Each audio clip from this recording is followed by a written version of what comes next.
औज़ुबिल्लाहिमिनश्शैतानिर्रजीम बिस्मिल्लाहिर्रहमानिर्रहीम। अस्सलाम वालेकुम डियर स्टूडेंट्स। उम्मीद करते हैं कि आप सब खैर वाफियत से होंगे। जी स्टूडेंट, जैसा कि आप जानते हैं कि हमारी जो डिस्कशन है वो एंटरप्रेन्योरशिप अकॉर्डिंग टू पीओ ओटन पर जारी है, जिसमें हम उसके चैप्टर नंबर 6 को डिस्कस कर रहे हैं। स्टूडेंट्स, आज हम चैप्टर नंबर 6 का लास्ट टॉपिक डिस्कस करेंगे इस चैप्टर में, जो वो भी एक बहुत इंपॉर्टेंट लॉन्ग क्वेश्चन। स्टूडेंट्स, ये चैप्टर नंबर 6 सारा ही बहुत इंपॉर्टेंट है, आपने इसको बहुत बहुत अच्छे से प्रिपेयर करना है। अगर किसी को किसी भी चीज़ में कोई कंफ्यूजन है तो आप मुझसे कमेंट बॉक्स में पूछ सकते हैं।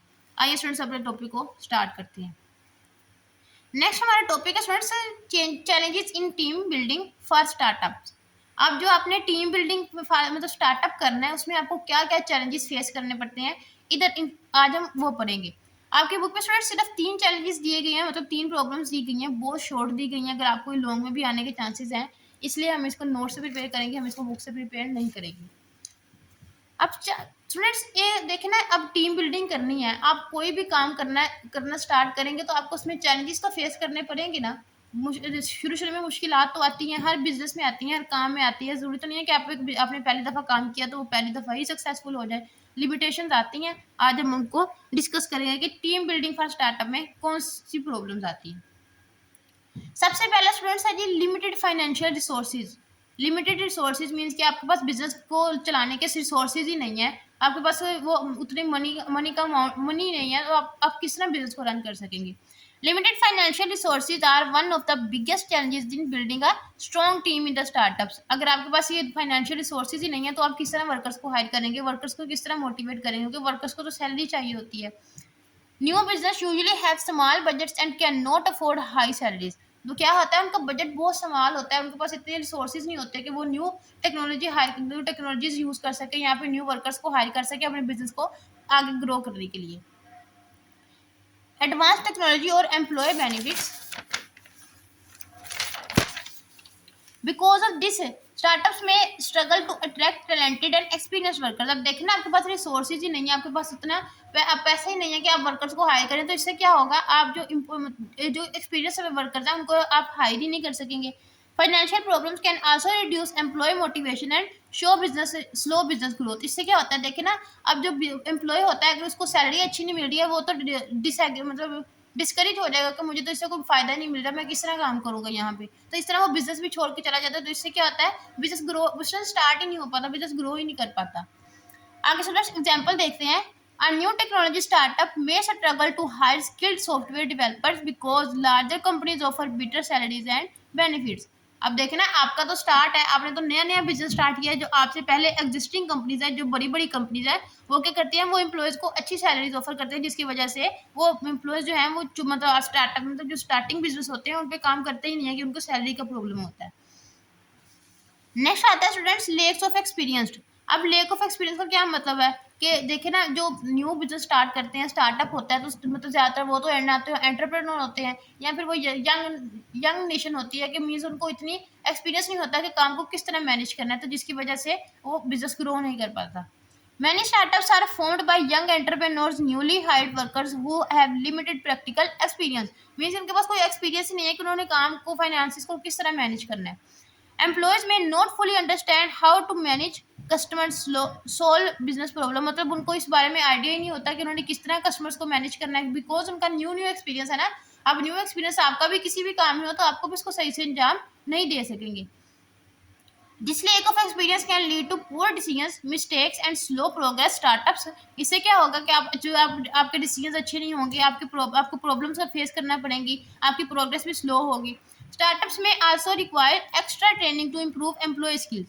मतलब जो स्टार्टअप होती है उसको एक्स्ट्रा ट्रेनिंग की भी ज़रूरत होती है। अब देखना, जब टीचर्स बनते हैं ना तो इनकी भी ट्रेनिंग होती है। पहले इनको अक्सर जो ये बीएड का प्रोग्राम है, ये इनको ट्रेनिंग के लिए ही दिया जाता है, इनकी ट्रेनिंग के लिए। इसी तरह इनको भी ट्रेनिंग की ज़रूरत होती है, तो इसके लिए उनके पास इतने वसाइल ही नहीं होते कि वो जो न्यू वर्कर्स हैं उनको ट्रेनिंग दे सकें।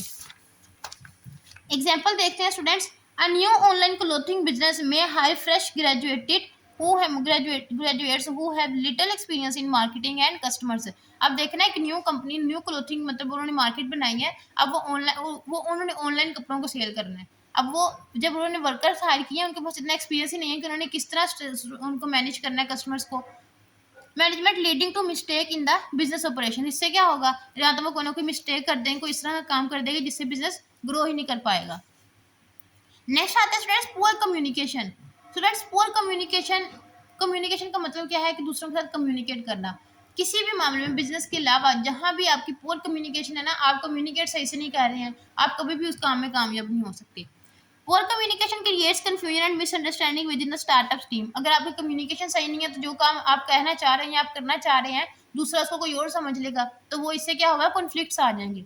If managers do not clearly explain goals, instruction, responsibilities. अब देखें ना, एक मैनेजर है जिसने बिजनेस बनाया है, जो बिजनेस रन कर रहा है, वो सही से दूसरों को इंस्ट्रक्शंस भी नहीं देगा, उसकी रिस्पॉन्सिबिलिटीज से भी उनको आगाह भी नहीं करेगा, एम तो क्या करेंगे, एम्प्लॉय में परफॉर्म टास्क इनकरेक्टली और इनएफिशिएंटली। तो वो क्या करेंगे, अगर उनको कोई इंस्ट्रक्शन दे ही नहीं रहा तो वो क्या करेंगे, अपनी मर्जी से काम करते रहेंगे जो उनको सही लगेगा।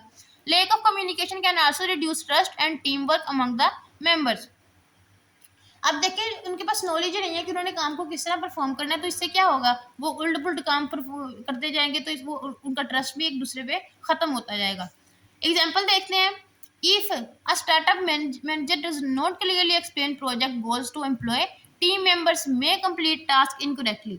अब देखिए ना, ये किस पे डिपेंड करता है, ये मैनेजर पे डिपेंड करता है कि वो अपनी अच्छी कम्युनिकेशन रखे, उनको उनमें उनके अंदर पैशन लाए काम करने का, उनको मोटिवेट करे कि आपने किस तरह काम को परफॉर्म करना है, उनको उनके गोल्स बताए कि आपने अचीव क्या करना है। नेक्स्ट आता है students role confusion. Role confusion से क्या मुराद है? स्टूडेंट्स देखिए, जो न्यू स्टार्टअप बिजनेस होता है, इनके पास इतने रिसोर्सेज तो होते नहीं है कि ये ज़्यादा से ज़्यादा वर्कर्स को हायर कर सकें। इसमें जो कुछ चंद वर्कर्स होते हैं, उन्हें कोई मल्टीपल टास्क दिए जाते हैं जी, वो ही सारा काम परफॉर्म करते रहते हैं कि क्या करना है, ये करना है। थोड़े से वर्कर्स हैं वो मैनेज करते हैं। इससे क्या होता है कि उनकी रोल कन्फ्यूजन हो जाती है, उनको सही से पता नहीं होता कि हमने सही से किस काम को परफॉर्म करना है। अब देखिए ना, आप एक वक्त में कितने सारे टास्क परफॉर्म करेंगे, तो आप तो आपका एक पे भी सही से फोकस नहीं रहेगा। In startups, employees often perform multiple tasks because the company has a small number of workers. Company के पास क्या होते हैं, स्मॉल नंबर ऑफ वर्कर्स होते हैं। Without clearly defined roles and responsibilities, team members may become confused about what work they should do. अब मतलब वो confuse हो जाते हैं कि हमने सही से किस काम को परफॉर्म करना है, हमें क्या करना चाहिए। This can create stress, duplication of work. अगर आपके पास बर्डन, आपके ऊपर बर्डन बहुत ज्यादा है, आपके ऊपर लोड वर्क है, तो इससे क्या होगा, आप स्ट्रेस में चले जाएंगे। डुप्लीकेशन ऑफ वर्क, काम भी रिपीट होता जाएगा, हो सकता है जो काम आप परफॉर्म कर रहे हैं वही दूसरा भी परफॉर्म कर रहा हो। And delays in the completing task. Clearly role division is important for smooth team work and efficiency. तो अगर आप चाहते हैं कि आपका बिजनेस सक्सेसफुल हो, वो ग्रो करे, तो उसके लिए आपके लिए क्या जरूरी है कि आप हर किसी को उसके गोल अच्छे से बताएंगे, तुम्हारा ये काम है, तुमने ये करना है। जरूरी ये नहीं करना कि आप सबको मल्टीपल टास्क दे रहे, एक ही बंदे को इतने सारे टास्क उठा के करा दे। एग्जाम्पल देखते हैं आगे। In a small business one employ में handle both sales and customer. अब एक एम्प्लॉय है, वो सेल्स को भी हैंडल कर रहा है, कस्टमर्स को भी हैंडल कर रहा है, तो इससे क्या होगा, कॉजिंग वर्कलोड, उसके ऊपर वर्कलोड बहुत ज्यादा होगा। Pressure and confusion about priorities. मतलब जो उसकी मेन काम है, जो उसने करने वाला काम है, उस पर तो वो फोकस ही नहीं कर पाएगा। नेक्स्ट आता है स्टूडेंट्स हाई वर्क प्रेशर। अब हाई वर्क प्रेशर और रोल ऑफ कंफ्यूजन, ये दोनों थोड़े थोड़े मिलते जुलते हैं। Employ in startups often work under heavy pressure. देख रहे हैं, जब वो मल्टीपल टास्क करेंगे तो उनके ऊपर एक प्रेशर होगा कि उन्होंने इतने सारे काम कैसे मैनेज करना है। Business need fast growth and success. अब वो ज़्यादा से ज़्यादा काम करते हैं क्योंकि उनके बिजनेस को वो चाहते हैं कि बिजनेस स्टार्टिंग में ही ग्रो करना स्टार्ट कर दे, स्टार्टिंग में उसको सक्सेस मिल जाए। टीम मेंबर्स में work long hours, handle many responsibilities and face strict deadlines. तो वो क्या करते हैं कि वो लंबे अरसे तक काम करते हैं, जैसे देखें ना, नाइट ड्यूटीज भी होती हैं, तो वो उनको भी सर अंजाम देते हैं, अपनी रिस्पॉन्सिबिलिटीज को भी हैंडल करते हैं अपने, क्योंकि उन्होंने अपनी डेडलाइन पे अपना काम मुकम्मल करके अपने मैनेजर को देना होता है। Continuous pressure can cause stress, tiredness and burn out. तो इससे क्या होते हैं, जो एम्प्लॉयज होते हैं वो बदजन हो जाते हैं, वो ये भी हो सकता है कि वो छोड़कर चले जाएं उसको। Which affects both health and performance. इससे क्या होता है, एक तो उनकी हेल्थ भी डिस्टर्ब होती है और दूसरा वो अच्छे से परफॉर्म भी नहीं कर पाते हैं। Managing workload and maintaining balance are important for team stability. अब ये मैनेजर का काम है कि वो अपने टीम मेंबर्स को उनके काम को मैनेज करके दे, उनके ऊपर मल्टीपल टास्क उनको ना दिए जाए। वर्क आगे एग्जाम्पल देखते हैं। Workers in a new food delivery startups में work late hours daily to manage customers orders and business growth. अब देखना, अपने आपने उसको एक डेडलाइन दी गई है कि इतने काम में इतना परफॉर्म करना, तो वो क्या करेगा, उसने अपने काम को थोड़े अरसे में मैनेज करने के लिए वो क्या करेगा, रात को भी काम करेगा, दिन में भी काम करेगा। इससे क्या होगा, उसकी हेल्थ भी डिस्टर्ब होगी और वो सही से परफॉर्म भी नहीं कर पाएगा। फ्रेंड्स, हमारा लास्ट पॉइंट आता है कि एम्प्लॉय टर्नओवर। अब जो स्टार्टिंग बिजनेस होता है वो उतनी सैलरीज लोगों को नहीं प्रोवाइड करता, वर्कर्स को उतनी सैलरीज नहीं देता जितनी एक एग्जिस्टिंग कंपनी या फिर एक बड़ी कंपनी उनको ऑफर करती है। तो इससे क्या होता है, एम्प्लॉयज जो होते हैं वो कंपनी को छोड़ देते हैं सिर्फ इसीलिए कि उनको वहाँ से अच्छी सैलरीज की ऑफर आती है। वो टीम वर्क को मतलब अंदर अंदर से छोड़ के चले जाते हैं। तो इससे क्या होता है, ये अगर कोई एक मेंबर छोड़कर चला जाता है तो आपका टीम जो है वो ग्रो नहीं करती, सही से काम नहीं कर पाती। Employ turnover means leaving a company frequently. This is a common problem in startup because employees में search for better salaries, job security और कैरियर। अब एम्प्लॉयज़ की क्या डिमांड होती है कि उनको अच्छी सैलरीज दी जाए, अच्छी अपॉर्चुनिटीज़ दी जाए, जहाँ पे उनकी स्किल्स जो है वो मैटर करते हैं कि वो उनको किस हिसाब से सैलरी दी जाए, उनकी स्किल्स को किस तरह रिस्पेक्ट दी जाए। High turnover disrupt team work, delays projects and increase hiring and training cost. मतलब उससे क्या होगा, अगर देखें ना वो एम्प्लॉयज छोड़कर जा रहे हैं तो इनको उनको क्या करना पड़ेगा, फिर जो पहले उनको एम्प्लॉयज उनको ट्रेन करना पड़ेगा कि उन्होंने किस तरह काम करना है, उनके ऊपर मल्टीपल टास्क दिए जाएंगे। It also affects team moral and stability. अब टीम का मोरल भी गिर जाता है, जैसे जैसे वर्कर छोड़ के जाते जाते हैं तो उनको स्टेबल भी नहीं रह पाते। ये था स्टूडेंट्स आज को हमारा लास्ट टॉपिक था इस चैप्टर का, जो कि हम डिस्कस कर चुके हैं। अगर आपको किसी भी चीज़ में कंफ्यूजन है तो आप मुझसे कमेंट बॉक्स में पूछ सकते हैं। इंशाल्लाह आई विल रिप्लाई यू। इंशाल्लाह नेक्स्ट लेक्चर में आपसे मुलाकात होगी। तब तक के लिए अल्लाह हाफिज़।